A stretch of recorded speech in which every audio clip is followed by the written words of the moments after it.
इसके बाद से यहाँ पे आए हैं हरि ओम तटसट, इनको मैं ऐड कर लेता हूँ। हाँ जी, हरि ओम, बताएँ क्या कहना चाहते हैं? हाँ, बोलिए। सर, मैं आपको वॉच कर रहा था तो आप ऐसे वर्ण व्यवस्था पे थोड़ा बात करूँगा लेकिन कुछ जानना चाहता हूँ कि आप बोले कि ब्राह्मण जो है बाहर से आए हैं और वो उन्होंने मारा बुद्धिस्टों को। तो ब्राह्मण बाहर से कब आए थे और कहाँ से आए हैं? कब आए हैं? किस ईस्वी में आए हैं? अच्छा, ये कहाँ आप सुन रहे थे? ये जो आपने स्टेटमेंट दिया, ये कहाँ पे सुन रहे थे आप? नहीं, अभी मैं आपको सुन रहा था। अभी तो हमने ये चर्चा ही नहीं की है। ये तो कहीं चर्चा ही नहीं हुई है आज की नहीं, डेट नहीं, में। आपने वो नहीं मैं कह रहा हूँ। मैं कह रहा हूँ कि आपने हुँ, कहा हुँ। कि ब्राह्मणों ने मतलब बुद्धिस्ट स्क्रिप्चर्स को जलाए और क्या कहते हैं बुद्ध चरित वगैरह संस्कृत में लिखे, तो इसीलिए बाहर में मिल रहा है मैन्युस्क्रिप्ट तिब्बत वगैरह में, चीन में मिल रहा है, इंडिया में नहीं मिल रहा है। तो मुझे ये जानना है कि ब्राह्मण बाहर से कब आए यहाँ?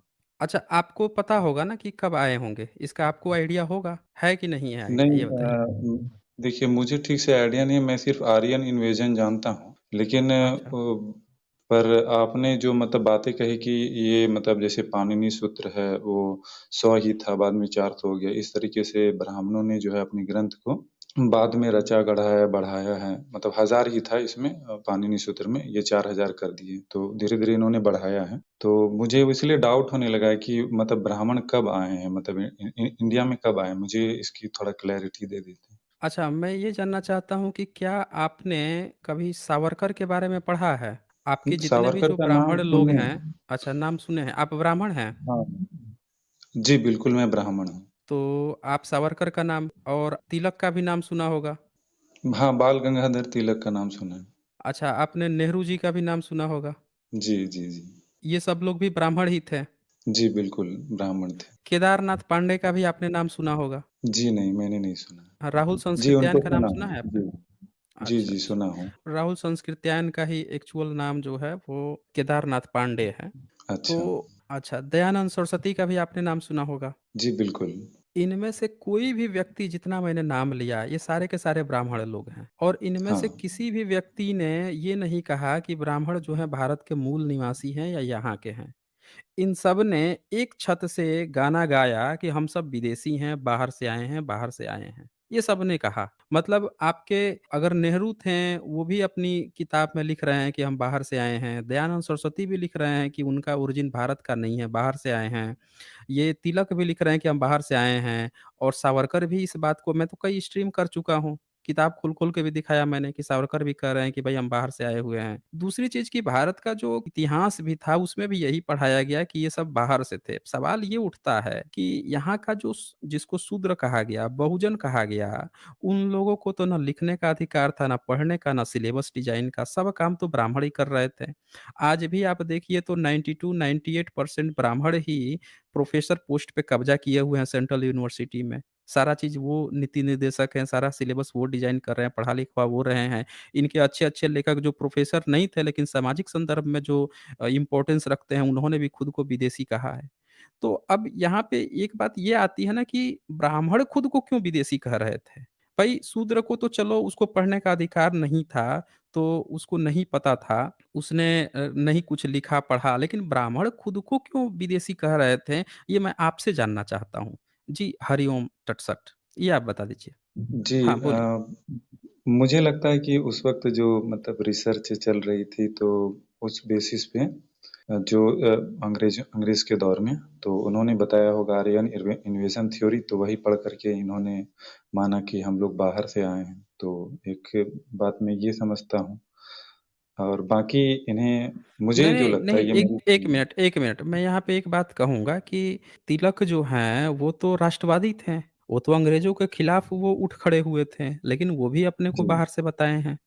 इसमें केदारनाथ पांडे जो हैं, उनका भी तो वो भी राष्ट्रवादी थे, लेकिन वो भी अपने को बाहर से आया हुआ बता रहे हैं। उन्होंने किताब भी लिख दी वोल्गा से गंगा। चलो नेहरू जो थे, इन्होंने भी इन लोगों ने तो भारत छोड़ो आंदोलन शुरू किया था। ये तो प्रॉपर ये लोग भी राष्ट्रवादी में ही आते हैं। इन्होंने भी अपने को विदेशी ही लिखा। दयानंद सरस्वती, इन्होंने भी अपने को बताया कि हम आर्य हैं, हम वहाँ से आए हैं, तिब्बत से आए हैं। भारत ओरिजिन इन्होंने भी नहीं बताया। तो यहाँ पे ये सवाल उठता है ना कि जो राष्ट्रवादी थे वो भी अपने को विदेशी क्यों बता रहे थे? ये यहाँ पे सवाल है। हरिओम तटसट। ये यहाँ के हम लोग कह रहे हैं या पब्लिक जो कह रही है विदेशी, ये तो अब डीएनए का रिपोर्ट आ गया है तो लोग खड़े हो गए हैं कि भाई चलो डीएनए ने प्रूफ कर दिया। विदेश में आर्यन इन्वेशन से बाद आर्यन माइग्रेशन भी आ गई, लेकिन और भी कुछ लोगों ने कहा कि नहीं भाई यहीं के लोग हैं, ये भी बातें हुई हैं, लेकिन ब्राह्मण खुद अपने को विदेशी क्यों कह रहा था, ये समझ में नहीं आ रहा है। और वो भी वो लीडर जो अपने को राष्ट्रवादी बता रहे थे, जो लीड कर रहे थे लोगों को, वो लोग ऐसा कह रहे थे। तो ये हमें सोचने समझने की ज़रूरत है, आखिर ऐसी कौन सी अच्छा अंग्रेज़ कोई बात जब बताएगा तो ब्राह्मण कैसे मान लेगा? अंग्रेज़ को तो ये घर से बाहर भगा रहे थे। भारत से कह रहे हैं कि भई हम ब्राह्मण तो अंग्रेज़ों को बाहर भगाए हैं, हम लोग तो देशभक्त लोग हैं।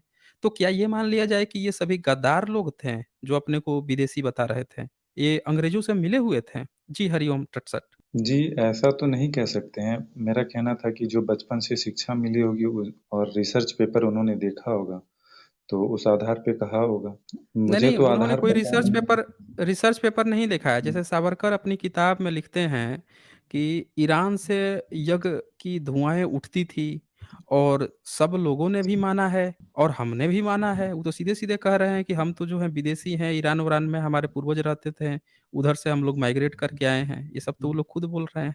इवन जब हाँ, तैमूर लंग भारत में आया था, तैमूर लंग, तो जब वो मेरठ जो जगह है, लोनी जो जगह है, उन जगहों से जब वो गुज़र रहा था, उसकी जब लड़ाई हुई थी, तो वहाँ पे एक ब्राह्मण था जो उसको श्राप दे रहा था। कह रहा था तुम लौट जाओ, नहीं तो तुम जल्दी ही मर जाओगे 7 साल के अंदर। तो उसको पकड़वाया, लड़ाई जीता तैमूर लंग, उसको पकड़वाया, पकड़वा के पूछा तुम्हारा नाम क्या है? तो कह रहा है गानी होरता। अब बता दीजिए पूरे भारत में किसी ब्राह्मण का नाम गानी होरता हो। गानी होरता नाम जो है, घानी होरता नाम ईरान में पाया जाता है और वो यहाँ का ब्राह्मण था। बताइए, ये 1398 की घटना है, 1398। एक ब्राह्मण जो है उसको श्राप दे रहा था कि तुम यहाँ से छोड़ के चले जाओ और वो अपना नाम गानी होरता बता रहा है। ज़रा सोचिए जो ईरानी नाम है। तो इससे भी प्रमाणित होता है ना, एक जगह का थोड़े एविडेंस है, मल्टीपल जगह का एविडेंस है। तो हरिओम तटसट आगे बताएँ और क्या आपको कहना है? जी एक हेलियोडोरस करके कोई पिलर है, तो उसको हुँ, लेकर के हुँ। जो है मतलब हमारे ब्राह्मण धर्म के लोग ये दावा करते हैं और कि हेलियोडोरस पिलर ये कहता है कि जो मध्य प्रदेश में मिला है, तो उसमें हुँ, कुछ हुँ। कोई श्लोक या मंत्र भी शायद है, कुछ मुझे ठीक से पता नहीं है, आप तो मुझसे बेहतर जानते हैं। तो इनका कहना है कि ये ओके। 100 बीसी और एक गुड्डी लिंगम जो शिवलिंग है कुछ उससे वो 300 बीसी तक जाती है, 200 300, तो ऐसे-ऐसे दावे हैं। मतलब इस आधार पर कैसा माना जाए कि कितना पुराना कब आए हैं? देखें, ये दोनों दावे जो हैं, सबसे पहले कि जो गुडी लिंगम है, वो शिवलिंग नहीं है। शिव उसका नाम तो पहले गुडी लिंगम है और वो नहीं है। हम लोग उसको एक बार खोल के देख लेते हैं, ऑनलाइन भी मैं दिखा लेता हूँ। लोगों को भी ये बात समझ में आनी चाहिए कि जो लोग उसको शिवलिंग समझ रहे हैं, वो गलत समझ रहे हैं। गुडी लिंगम, वो जो लिंग है, उसपे एक इंसान बना हुआ है। मैं ओपन करके दिखा देता हूँ क्योंकि शिवलिंग होगा, शिवलिंग में लकुलिश। कहीं भी हाँ, कहीं भी शिवलिंग में ये चीज़ नहीं दिखाई गई है कि शिवलिंग में कोई इंसान बना हो। जी। हाँ, ये तो मुझे भी थोड़ा मतलब स्ट्रेंज लगा था और मैंने कुर्म पुराण में शायद पढ़ा था कि वो भगवान शिव के 28वें अवतार थे। तो और उन पर नहीं, महादेव भी थे। अवतारवाद तो इन्होंने खुद बना दिया ना। अवतारवाद तो इन लोगों ने खुद बना दिया। हम सब जानते हैं कि कोई भी अवतार नहीं होता है। भाई अवतार क्या होता है? अवतार होगा तो वो लिंग बन के आएगा, यही बता दीजिए। उसको इंसान के जिस्म की क्या ज़रूरत है? अवतार ही वो क्यों लेगा? उसपे जब इतनी शक्ति है, तो वो अवतार क्यों लेगा? ये तो बहुत बेवकूफ़ाना सवाल है। ये तो आपके जो सो कॉल्ड हिंदुत्ववादी जो बहुत सारे लोग हैं, वही नकार चुके हैं, मानते ही नहीं हैं अवतारवाद की संकल्पना। ये मैं शेयर कर देता हूँ, सब लोग देख लें एक नज़र। यही है ना आपका गुड़ी लिंगम? मुझे तो दिख नहीं रहा। हाँ, हाँ, अब दिखा। अच्छा, ये है। जी। अब ये देखें यहाँ पे जो लेफ्ट साइड है, उसमें एक लिंग की तरह आकृति तो बनी है एक इंसान भी यहाँ दिख रहा है। दिख रहा है ना? जी। अब ये जी, बताइए जी। कि ये इंसान कौन है? शिव हैं? कोई कह नहीं, ये सकता है कि शिव लकुलेश हैं? हैं। कौन है? नहीं, लकुलेश। लकुलिस अच्छा वो भी किसी के ऊपर खड़े हैं, ये देख लीजिए, नीचे भी एक व्यक्ति है। अच्छा। हाँ, वो किसी के साये के खड़े हैं, अब वो इनसे ज़्यादा उम्र का दिख रहा है और ये जो व्यक्ति है इसके ऊपर भी लिंग है। तो एक लिंग पर हाँ। 2 चीज़ें दिखाई जा रही हैं, एक सिंबॉलिक रिप्रेजेंटेशन है कि एक इंसान जो है अधेड़ उम्र है, उसका जो बच्चा जन्म लेता है, तो ये लिंग की देन है। मतलब एक ये सिंबॉलिक देखिए आपका थोड़ा-सा बैकग्राउंड साउंड आ रहा है, तो ये एक सिंबॉलिक रिप्रेजेंटेशन है। दूसरा बात कि राइट साइड में आप देखें तो साफ-साफ लिंग दिख रहा है। अब ये बताइए, जैसे आज की भी डेट में जब बायोलॉजी की पढ़ाई होती है, तो उसमें भई जब स्ट्रक्चर दिखाना होगा लिंग का, तो वो दिखाएगा ना चित्र बना के। एक सिंबॉलिक रिप्रेजेंटेशन कि देखो भई ये लिंग है, ये स्त्री का लिंग है, ये पुरुष का लिंग है, इस तरह से दिखाएगा। ये बाकायदे ऊपर देखिए लिंग की तरह बिल्कुल बनाया गया है। पर आज का जो शिवलिंग बनाया जाता है, उसमें आप कहीं भी बता दीजिए कि अगर ये शिव का लिंग है, तो आज की डेट में जितने भी लिंग बनाए जा रहे हैं, उसके ऊपर ये जो ऊपर का जो टोपा है, ये क्यों नहीं बनाया जा रहा है? ये बताएँ हरि ओम तट सट। जी। वो लिंग मतलब कोई कह रहे थे कि शायद तंत्र आगम से रिलेटेड है और वो उसमें थोड़ी मतलब अश्लील जैसी लगती है, वो कोई कॉमन लिंग नहीं है। तो ऐसे ही हाँ, बोले थे तो और ये नॉर्मल लिंग ऐसी होती नहीं है नहीं, ये शंकराचार्य जी क्यों कह रहे बोलेंगे? हैं। देखें, ये क्यों बोलेंगे वो? इससे तो ये पता चल रहा है ना कि ये ज़बरदस्ती उसको जस्टिफ़ाई कर रहे हैं। भाई इनके तमाम किताबें हैं, इनके तमाम पुराण हैं, जिसमें लिंग कैसा होना चाहिए वो साफ-साफ क्लियर दिया हुआ है, कि ऊपर शिव का लिंग होना चाहिए नीचे स्त्री का लिंग होना चाहिए। ये प्रॉपर मेंशन है। भई इस पर एक किताब भी है, शिवलिंग पर एक शिवलिंग पूजा क्यों, वो मैं आपको ओपन करके दिखा देता हूँ। वो भी आप एक नज़र देख लीजिए, उसमें बाकायदे दिया हुआ है और ये ब्राह्मणों की ही लिखी हुई किताब है। इस चीज़ को हम सबको समझना चाहिए। उस किताब पर बाकायदे इन लोगों ने कई बार केस भी किया। उस किताब पर 3 बार केस किया गया, क्योंकि उस किताब ने कुछ ज़्यादा सच दिखा दिया, तो उस पर तीनों बार वो जीत गया, क्योंकि ये लोग साबित नहीं कर पाए कि वो कैसे गलत है। समझ रहे हैं ना? वो लोग साबित नहीं कर पाए, मैं शेयर करके दिखा देता हूँ, वो साफ-साफ लिंग का मतलब दिखाता है, शिवलिंग का मतलब क्या होता है, ये देखिए ये किताब है। यहाँ पे आप देख रहे हैं शिवलिंग पूजा क्यों? तो ये जी, किताब जो जी। है, इस किताब में आप ये देखें, यहाँ पे शिवलिंग को साफ-साफ ये देखिए, ये ब्राह्मण ही है, डॉक्टर श्री राम आर्य है, ये लिखता है और शिवलिंग बनाया है, तो ऊपर देखिए लिखता है कि ऊपर शिवलिंग है ये और नीचे लिखा है पार्वती भग, योनि दिया है, यानी स्त्री की योनि। पर अभी जो हम लोग देख रहे थे, वो साफ-साफ एक पुरुष दिखा रहा था और उस पुरुष का लिंग था और उसके नीचे 2 पुरुष थे, जो एक के ऊपर एक खड़े थे। पर वहाँ कहीं भी स्त्रीलिंग की बात नहीं आई। लेकिन जो पुराणों में आप जैसे कूर्म पुराण की आप बात किए हैं, तो पुराणों में जो शिवलिंग है, उसमें साफ-साफ दिखाया है कि ऊपर जो है शिवलिंग है और नीचे पार्वती भग योनि है। अब ये लिखा भी है शिवलिंग और पार्वती की भग योनि का गुप्त रहस्य। उस किताब के फ्रंट पे ही इसने लिख दिया है कि इस किताब पर 3 बार मुकदमा हुआ और तीनों बार जीत हुई और लाजपत राय अग्रवाल, अमर स्वामी प्रकाशन विभाग। अभी देखिए शिवलिंग पूजा क्यों? ये पूरा इसमें वो रेफ़रेंस के साथ दिखाया है इस किताब ने। तो अब इसको जब मैं खोलूँगा तो इसको पढ़ के आपको ये ऊपर लिखता भी है, जिस कुर्म पुराण का आप दे रहे थे, उसको ये कहता है कि पुराणों का कर्ता गर्भ में ही नष्ट क्यों नहीं हो गया? उसको वो गाली दे रहा है कि इनके हिसाब से जो शिवलिंग की ये बात कहते हैं, वो पूरी तरह से बकवास है। ये देखें, इसमें बहुत कुछ लिखा हुआ है, इसमें शिव की जो-जो कहानियाँ पुराणों में आई है, ये देखें। योनि लिंग पूजा वाले उन गंदे स्थानों व शिव मंदिरों को समाप्त करा दें। जगन्नाथपुरी आदि के मंदिरों को ठीक करावें, जहाँ खुले व्यभिचार के नग्न चित्र सनातन धर्म के वाममार्गीय स्वरूप का प्रमाण उपस्थित करते हैं। ये भी ब्राह्मण ही है, ये कह रहा है कि जो शिवलिंग है, उसमें ये वाम मार्ग है। यानी कि जो लोग भी शिवलिंग कह रहे हैं, ये ज़बरदस्ती ये वाममार्गी लोग हैं, ऐसा कुछ होता ही नहीं है। तो शिवलिंग की कल्पना ही बेकार हो गई ना हाँ, कि ये ब्राह्मण खुद ही एग्री नहीं है। हाँ, बोलिए। हाँ, हाँ। ये यही बात जो है शंकराचार्य जी कह रहे थे कि वाम मार्गीय जो है, वाम मार्ग में जो तंत्र हुँ। मार्ग का कुछ ऐसे बता रहे थे कि वो है उन लोग मांसादी सेवन करते हैं थे और उन लोग शिवलिंग बनाते थे इस तरीके का। नहीं तो तो आज लोग पूज रहे हैं ऐसा ना, ही कुछ मैंने आज भी तो सुना सारे था मंदिरों में पूज उनसे। रहे हैं। आज तो लोग पूज रहे हैं, पूज रहे अब मैं दिखा रहा हूँ, इसमें लिखा हुआ है, जिस किताब से लोग शिवलिंग मान लिए हैं, शिवलिंग की पूजा करते हैं, ये इन्होंने क्यों ऐसा बनाया है? क्यों इन्होंने इस तरह के विधान प्रस्तुत किए हैं और सब लोग मान रहे हैं, मनवा रहे हैं? ये मैं आपको एक चीज़ दिखाता हूँ, इसमें क्या लिखा है। पुराण जो हैं, पुराणों के बारे में बड़ा अच्छा एक बात लिखा है, वो आप खुद ही पढ़ के देख लीजिए। 37 नंबर। देखिए ये क्या लिखा है, शिवलिंग शिव की मूतेंद्रिय ही है। ये कह रहा है शिवलिंग जो है शिव की जी, भूतेंद्रिय ही मैं है। अब ये जो आप लिंगम का जो दिखा रहे थे, वो तो फिर नहीं है, क्योंकि उसमें तो 2 व्यक्ति थे। अब उसमें से तो कोई शिव नहीं था, ना ही वो दोनों शिव के बेटे लग रहे थे। यानी कि वो किसी और चीज़ की बात चल रही है वहाँ पे। वहाँ पे किसी और चीज़ की बात चल रही है, वो शिवलिंग की बात नहीं है। ये सारी चीज़ें ये पौराणिक है। इन्होंने ये मध्यकाल में मुगलों के समय में इन्होंने जब बौद्धों की चीज़ें जब कब्ज़ा की हैं, उनके जो स्तूप थे, छोटे-छोटे मनौती वोटिव स्तूप थे, उसको इन लोगों ने शिवलिंग की तरह बना-बना के उसको तिरस्कार किया, पूजा करवा रहे हैं। समझ रहे हैं? वो जो आपने दिखाया वो कहीं से भी कोई शिवलिंग नहीं है। जी। आप बताएँ आपको क्या कहना है? तो मैं इस पे चल सहमत हूँ, लेकिन एक हाँ, बोलिए। आरण्यक ग्रंथ मिला है माइकल विट्ज़ेल को, तो वो उसके बारे में बता रहे हैं कि वो आरण्यक जो है 2600 साल पुराना है। कैसे उनको पता चल गया कि 2600 साल पुराना है? मैन्युस्क्रिप्ट से डेटिंग कार्बन डेटिंग किए हाँ, होंगे बत और क्या। नहीं, कार्बन डेटिंग किए होंगे तो 2600 साल पुराना उनको कोई मैन्युस्क्रिप्ट मिल गया है। हाँ, देखें, कोई आरण्यक ग्रंथ भारत में 1000 साल से पुराना इनके पास कोई सबूत नहीं है किसी भी ग्रंथ का।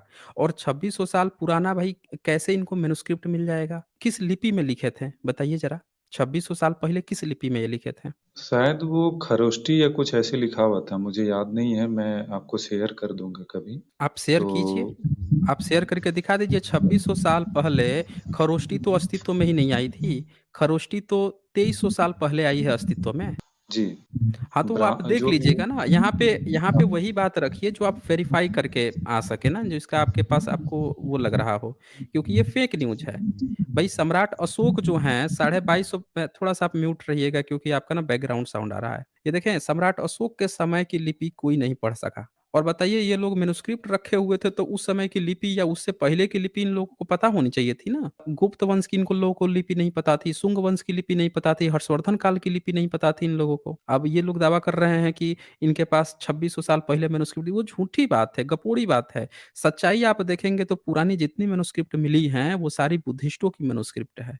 और उनके शब्दों को उठा कर इन्होंने अपना ब्राह्मण संप्रदाय बनाया है। ये बात है यहाँ पे।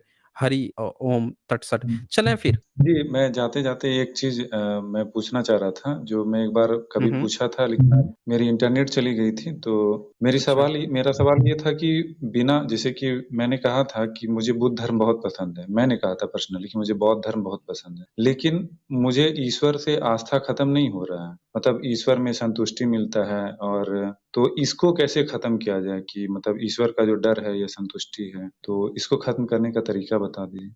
देखिए, यहाँ पे सबसे पहले तो आप में जो ये बात आई है कि आपको ईश्वर अच्छा लगता है या ईश्वर का जो डर है, तो डर का जड़ होता है। हर चीज़ का एक जड़ होता है। जब कोई बीमारी होती है ना, ये एक बीमारी होती है, आप किसी चीज़ से डरते हैं। बहुत सारे लोग जो हैं, वो डरते हैं। बैटमैन जो है बैट से डरता था, फिर उसी पे जीत गया तो अब वो बैटमैन बन गया, बैट का मैन बन गया, बताइए। तो हर व्यक्ति डरता है। किसी व्यक्ति को अंधेरे से डर लगता है, किसी को रास्ते में सुनसान अंधेरी रात हो तो वहाँ पे डर लगता है, क्योंकि उसने पहले से बहुत सारी चीज़ें सुन रखी है। उसने कुछ फ़िल्में देख रखी है, कुछ कहानियाँ पढ़ रखी हैं कि अंधेरे सुनसान रास्ते से जा रहा था, अचानक से कोई भूत आ गई, कोई चुड़ैल आ गई। अब वो जब उधर से जाता है, उस तरह की कहानियाँ याद आती हैं, तो उसको डर लगता है। तो उसी तरह से आप जो डर रहे हैं ना, तो आपने बहुत सारी कहानियाँ ऑलरेडी सुन रखी है, बहुत सारे पूर्वाग्रह आपने ऑलरेडी पाल रखे हैं। अब एक नया कॉन्सेप्ट क्या, आप जो सच्चाई ट्रूथ जब आपके सामने आ रही है, एक्सेप्ट करना चाहते हैं, लेकिन जो पहले से इतनी सारी जो कहानियाँ जो आपने सुन रखी है, उस डर पर आप विजय नहीं हासिल कर पा रहे हैं। तो आपको दरअसल यहाँ पे खुद से स्ट्रगल करने की ज़रूरत है। ये दूसरा कोई आपका जो डर है वो नहीं दूर कर सकता है। जैसे कभी-कभी क्या होता है कि लोग जाते हैं आर्मी की ट्रेनिंग करने जाते हैं, तो वहाँ पे बहुत सारे कैंडिडेट जाते हैं, 1/3 कैंडिडेट तो भाग जाते हैं। जो भी थोड़ा-सा सक्षम होते हैं पैसे-वैसे में या कहीं उनके नौकरी या कुछ चांसेस रहते हैं, वो भाग खड़े होते हैं, ट्रेनिंग नहीं झेल पाते हैं। तो कभी-कभी कुछ ऐसे भी होते हैं जो ट्रेनिंग तो नहीं झेल पाते हैं, लेकिन उनको ऐसा लगता है कि यार चलो इतने ही पैसे से घर परिवार तो चल जाएगा, हम बहुत गरीब परिवार से हैं, घर पे घर के लोग तो खुश रह पाएँगे। तो वो ज़बरदस्ती ट्रेनिंग झेलते हैं या झेलते-झेलते वो उस पर मजबूत बन के एक बहुत महान सिपाही बनते हैं, भयंकर, मतलब दुश्मन से ना डरने वाला, सीना चौड़ा करके और दुश्मन को ठोकने वाला सिपाही बनते हैं। तो ये जो चीज़ है ना, ये ट्रेनिंग है। आपको अपने को ट्रेंड करना होगा, अपने माइंड में जो आपका सेटअप है, माइंड जो है एक सेटअप तैयार करता है। आप देखें कि जो मुस्लिम लोग होते हैं, वो अपना एक सेटअप तैयार कर लेते हैं इस्लाम के प्रति। अब उसको वो बार-बार दोहराते हैं, बच्चों को दोहराते हैं, तो वो सब उसमें फँसे रहते हैं। ईसाइयत के पोप होते हैं या ईसाई लोग होते हैं, वो अपने धर्म के प्रति एक सेटअप तैयार कर लेते हैं।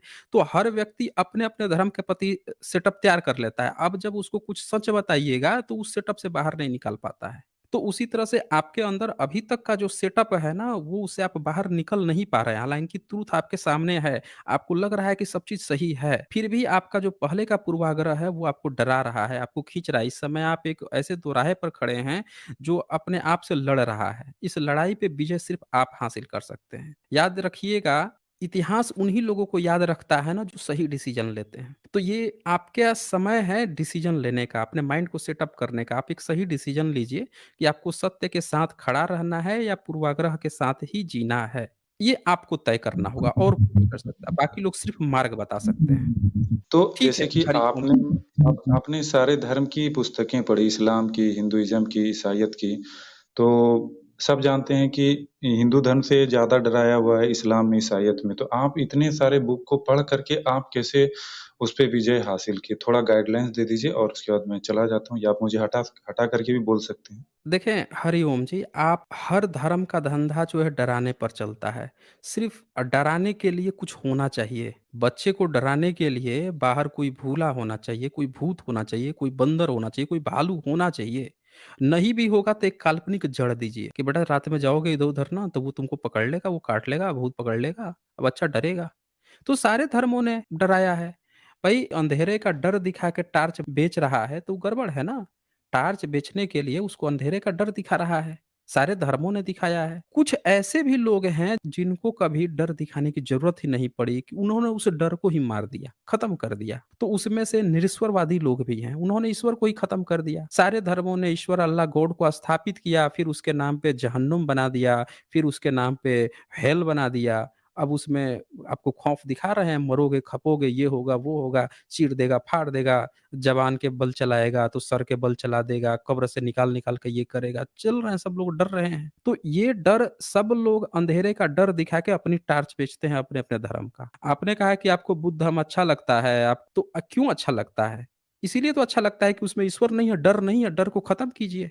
डर को खत्म करना पड़ेगा ना भाई। 2 मुस्लिम देश भी आपस में लड़ते हैं, दोनों का अल्लाह होता है, दोनों पाँचों टाइम नमाज़ पढ़ते हैं और या पढ़ रहे होंगे या पढ़े होंगे, फिर भी आपस में लड़ते हैं, एक-दूसरे को मार डालते हैं। क्यों नहीं अल्लाह आता बचाने कि नहीं ये वाला जो है मेरा अच्छा बंदा था, ये भी बंदा था, इन दोनों को नहीं मरना चाहिए था, फिर भी आपस में मर जाते हैं। ये सिर्फ़ लोगों का डर दिखाया हुआ डर है। कोई ईश्वर अल्लाह गॉड नहीं है और हम सबको ये बात समझनी चाहिए कि जितने भी धर्म हैं जो आपको कोई चीज़ पैदा कर रखे हैं आपको डराने के लिए, क्यों? क्यों भाई आप सत्य के साथ क्यों नहीं हैं? जब कुछ नहीं है, तो भी तो आप जी सकते हैं ना।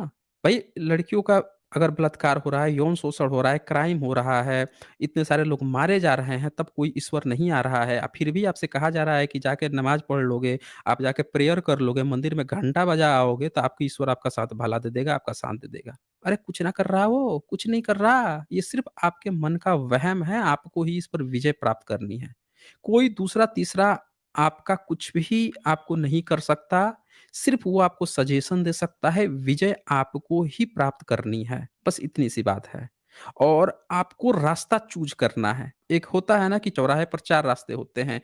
आपको एक रास्ता तय करना है। एक रास्ता आपको तय करना है, चूज़ करना है कि चारों में से किधर का रास्ता पकड़ें। आप वो रास्ता पकड़िए ना जहाँ पे डर नहीं है, जहाँ पे आप खुल के जी सकते हैं, जहाँ पे आप एक सभ्यता विकसित कर सकते हैं, जहाँ पे हर व्यक्ति जो है ओपनली सोच सकता है, जहाँ ओपनली वो अपने नियम कानून बना सकता है, एक सभ्य सिविलाइज़ेशन की। जहाँ पे कोई ठेकेदार नहीं है कि डरा तो रहा है आपको, आपने ही पीठ पीछे वही सारा काम कर रहा है। वैसा कोई ठेकेदार नहीं है, जहाँ हर व्यक्ति ही ठेकेदार हो। ऐसा एक सिस्टम बनाइए ना, वो रास्ता चूज़ कीजिए। तो बस इतनी सी बात है, आपके पास रास्ते होते हैं, वो आपको चूज़ करना होता है। चलें फिर।